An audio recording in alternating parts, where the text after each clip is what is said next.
When DeShawn moved to Oak Ridge High, he wanted peace. But peace wasn't what the school had in mind.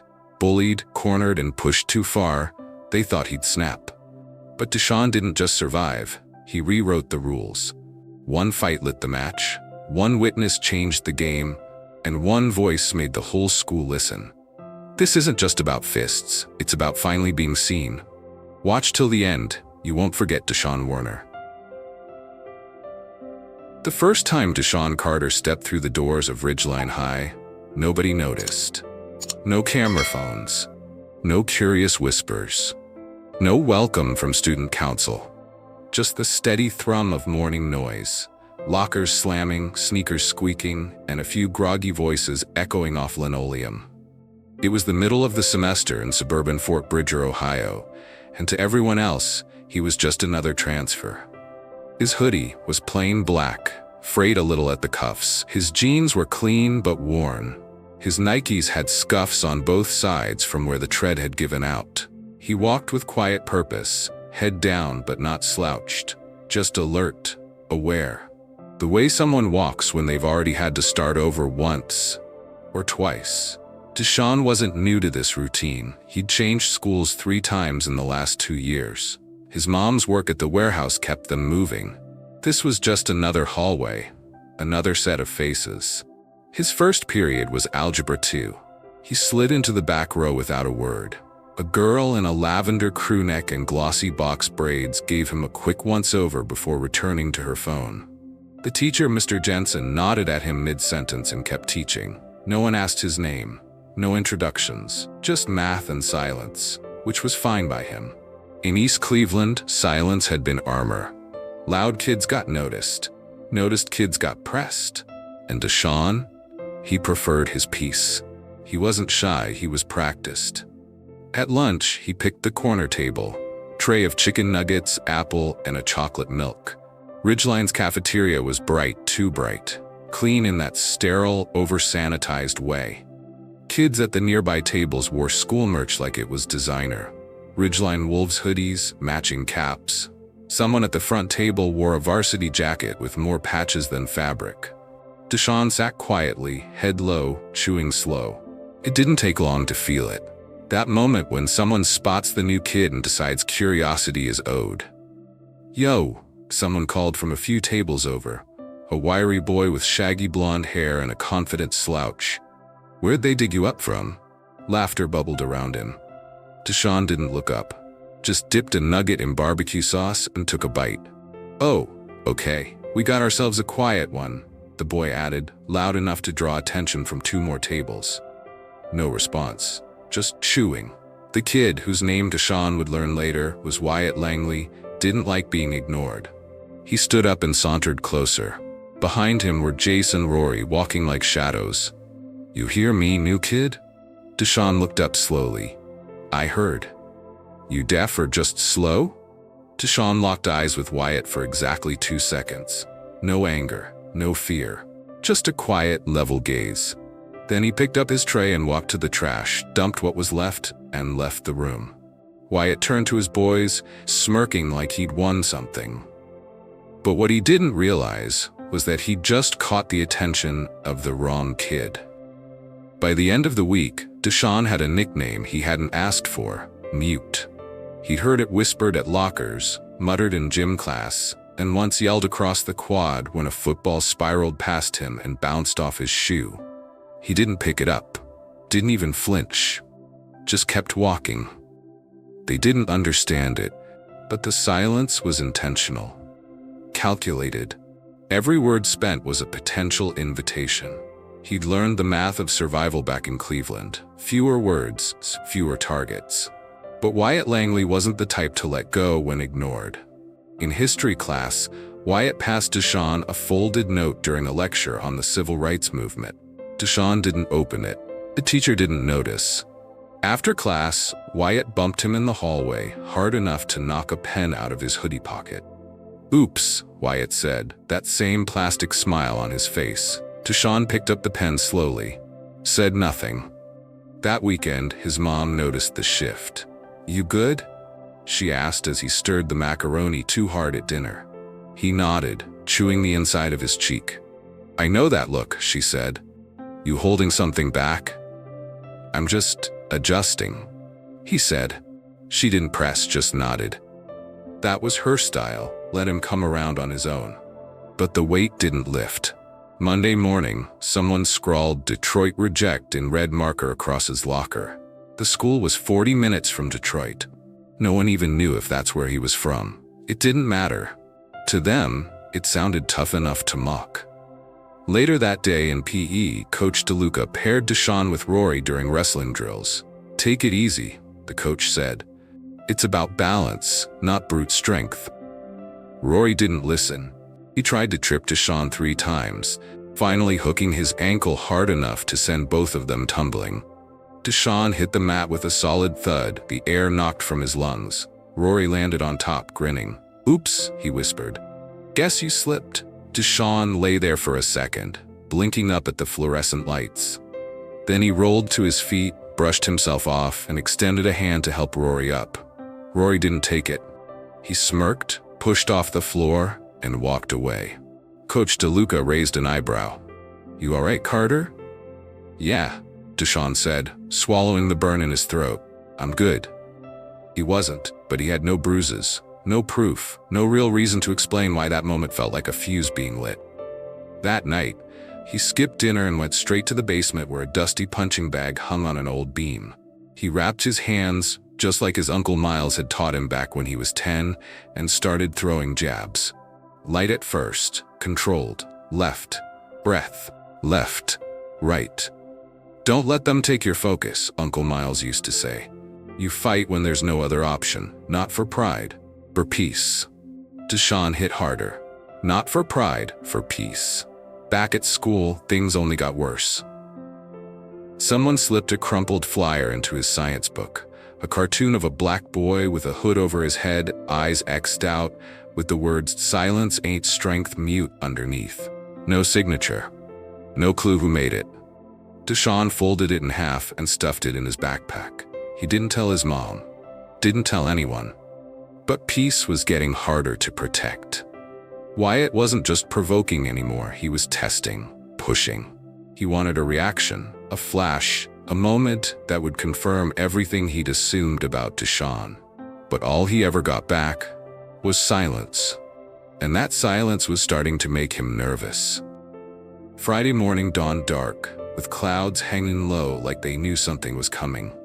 DeShawn walked the school halls like he always did, head down, backpack light, steps quiet.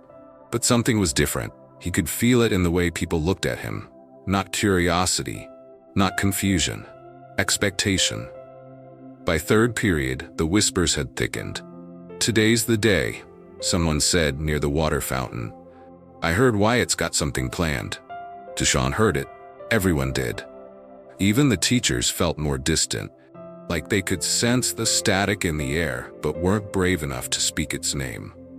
At lunch, Wyatt's crew moved to a different table, closer. Closer to DeShawn's usual spot in the far back corner. They were louder today. Meaner. Their voices rode high above the cafeteria noise like sharp hooks in a smooth song. Hey, Carter, Wyatt called out. You ever smile, bro? Or is that illegal in whatever hood you crawled out of?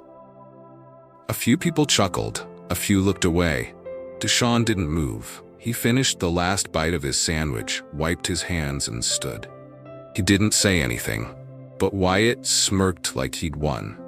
It was after school, just past 3:15, when DeShawn's day snapped in two. He stayed late to finish a project in the library. When he stepped out the back exit toward the student lot, he saw them, Wyatt, Rory, and 2 others, leaning against a silver Jeep, waiting. They spotted him, fanned out. DeShawn's gut went cold. Yo, mute, Wyatt said. You got a minute? DeShawn didn't respond. He kept walking. Wyatt moved to block his path. Rory flanked him. DeShawn stopped, looked Wyatt straight in the eye for the first time in weeks. What do you want?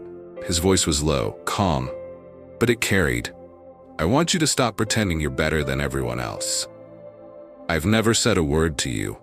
Exactly, Wyatt hissed. That smug silence, like you're too good to be here. I'm just trying to finish high school. Then why you gotta act like a ghost, like you can't be touched? DeShawn looked around. No teachers, no staff, just a few cars, fading sunlight, cold wind. He exhaled. Back off, Langley. Wyatt took a step forward, close enough to smell the mint on his breath. Or what? DeShawn didn't answer. He dropped his bag slowly to the pavement. That was when Rory shoved him. Not hard, but enough. DeShawn stumbled back one step. Still, he didn't swing. Wyatt stepped in. You scared? No, DeShawn said. Then came the punch. Sloppy, rushed. Wyatt's arm cocked wide, meant more to impress the guys behind him than to connect. But DeShawn had been trained for that punch since age 11. He ducked under it, pivoted left, and tapped Wyatt's ribs with an open palm, just enough to knock him off balance. Rory lunged next.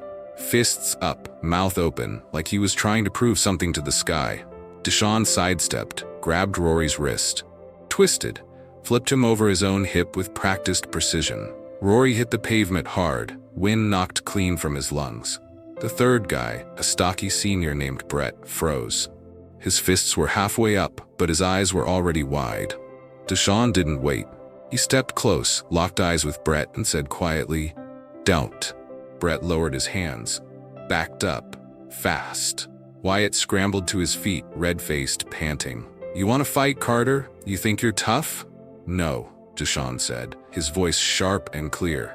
"I just want to be left alone." Wyatt lunged again, rage in his eyes. This time, DeShawn didn't dodge. He met Wyatt's momentum head-on, slipping inside the swing, shoulder tucked, and sent a clean elbow into Wyatt's sternum. Not too hard, just enough. Wyatt collapsed forward, gasping, dropping to his knees. DeShawn stepped back, hands open, chest heaving, but eyes calm. That was when the security officer rounded the corner. "Hey, what's going on?" The other boys scattered. Rory limped, Brett sprinted. Only DeShawn and Wyatt remained. The officer stopped, radio in hand. DeShawn didn't run, he didn't speak. He just waited, still, solid, like a statue that had been pushed one time too many, and finally stood up. Monday came like a storm behind glass, loud but distant. DeShawn walked through the front doors of Oak Ridge High the same way he always did. Quiet, deliberate, unreadable. But this time, silence didn't make him invisible. It made him infamous. Students parted around him in the halls like ripples dodging a stone dropped in water. No one touched him. No one mocked him. Not even a whisper. In homeroom, the desk next to him, Wyatt Langley's, sat empty. Mr. Warner, the teacher, cleared his throat nervously. "Class," he said. "There was an incident last Friday. Some of you may have seen the video circulating. The administration is reviewing everything. Until then, I expect everyone to treat each other with decency and respect." The words were brittle. Half the room was already looking at DeShawn like he was made of broken glass. Not because of what he'd done, but because he did it so well. At lunch, no one sat at DeShawn's table, not even close. He ate his sandwich in silence, eyes forward, trying to ignore the sideways glances. Across the cafeteria, Wyatt had returned. His left wrist was wrapped, his ego cracked, but his mouth still working. "He jumped me," Wyatt said to a small circle of guys at his usual table. Didn't even say a word, just flipped Rory and sucker punched me. Rory wasn't there. Neither was Brett. But the story was out, and it was changing. That night, a blurry clip surfaced online, just 15 seconds. Shot from behind a parked car. It showed Wyatt and two others surrounding DeShawn in the parking lot. No sound, no punches, just posturing. Then a quick scuffle. One boy hit the ground, another backed away. But even muted, the story was visible. DeShawn didn't start it. And still, the caption read, "Scary, kid doesn't even blink." The comments lit up. "Why is he even in our school? Y'all see how calm he is after dropping two dudes? That's not normal. Bet he's been locked up before." DeShawn read it all from his bedroom, the screen's glow washing his face in cold light. His fists stayed loose, his breathing steady. But deep down, a question looped louder than any video. What if telling the truth wasn't enough? The next morning, he was called to the main office. "Sit." said Mr. Riley, the assistant principal, gesturing toward a cold plastic chair. Across from him sat Ms. Delgado, the school counselor, clipboard in hand. "We've received several reports," Riley began, "regarding Friday's altercation." DeShawn didn't interrupt. "You were seen in a physical confrontation with 3 students. That puts us in violation territory." "I didn't start it," DeShawn said, calm, measured. Ms. Delgado looked up from her notes. "No one's saying you did, but some parents are concerned. There's a video and it's spreading." Riley leaned forward. "Look, son, we're not here to bury you, but we need the truth. You already have it." They stared at him, waiting for a crack that never came. After a long pause, Riley sighed. "For now, we're putting you on a 3-day in-school suspension. You won't lose classwork, you'll stay in the learning center." DeShawn nodded. "Anything happened to Wyatt?" "We're still investigating," Riley said too quickly. "Witnesses haven't come forward." DeShawn stood. "They won't. No one wants to be next." Miss Delgado's voice was softer. "Is there anyone you'd like to talk to? Someone you trust?" He looked at her. "No one here," he said, then turned and left. That afternoon, a shift came from an unexpected corner. Her name was Kenzie Monroe, a junior, the editor of the school's student newspaper. Everyone knew her. She was whip-smart, fair, and not afraid to challenge the administration when they got things wrong. She found DeShawn at the back of the library. "Can I talk to you?" she asked. He looked up, guarded. "Off the record?" Kenzie sat. "I saw the video. I know people are trying to spin it, but I saw what really happened." DeShawn said nothing. "You handled it clean, controlled. That scares people." "Why?" "Because you didn't give them what they wanted, a wild kid swinging out of rage. You gave them precision. That's harder to dismiss." DeShawn folded his hands. "Let me help," Kenzie said. "Let me write your side of this. If we wait for the school to tell it, it'll already be over." He hesitated. "I'm not trying to be famous," he said. "I just want to graduate." "Then let's make sure you get that chance." The next week, Kenzie's article hit the school site. "Beyond the fight, who's really being protected at Oak Ridge High?" It wasn't sensational. It was surgical. It included screenshots, testimony from a freshman who'd seen Rory throw the first punch, and even an anonymous quote from Brett. "We went after him. He just finished it." By lunch, everyone had read it. That afternoon, Wyatt didn't show up. DeShawn, meanwhile, was still in the learning center, but something had changed. Not the punishment, the perception. He wasn't the ghost anymore. He was the mirror. And some people didn't like what they saw in their reflection. By the time DeShawn returned to the regular classroom after his 3-day in-school suspension, the air at Oak Ridge High had shifted. It wasn't loud. It didn't come with banners or apologies. It came in small silences, the kind that felt less like judgment and more like acknowledgement. In first period, someone actually saved him a seat. In the halls, teachers who once looked past him now held his gaze an extra second, like they were searching for something they hadn't bothered to see before. DeShawn didn't smile, but he noticed. That Friday, Miss Keller, his English teacher, stopped him after class. "I read the piece Kenzie wrote," she said. "You handled yourself better than most adults would have." DeShawn gave a slight nod. "Are you interested in speaking at the student assembly next week?" she asked gently. "The principal wants to start addressing some of the tension on campus.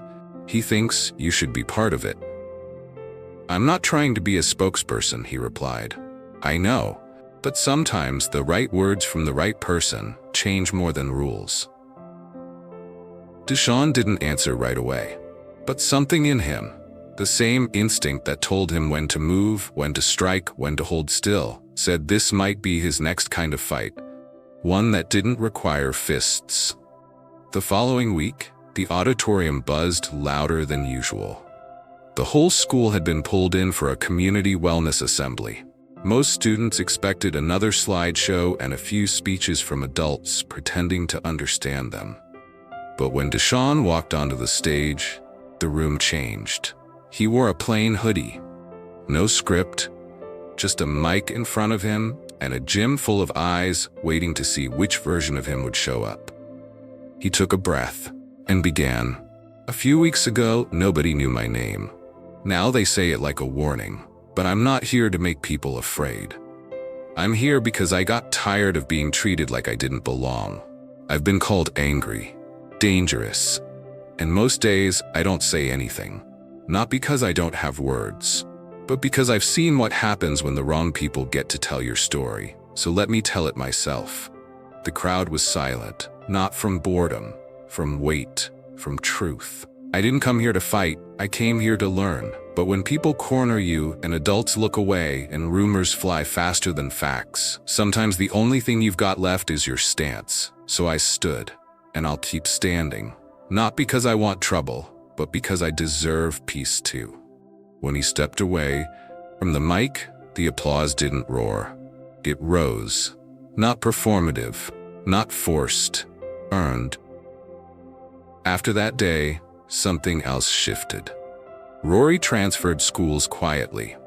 Brett was benched indefinitely from the wrestling team after an anonymous report revealed he had been part of other harassment complaints.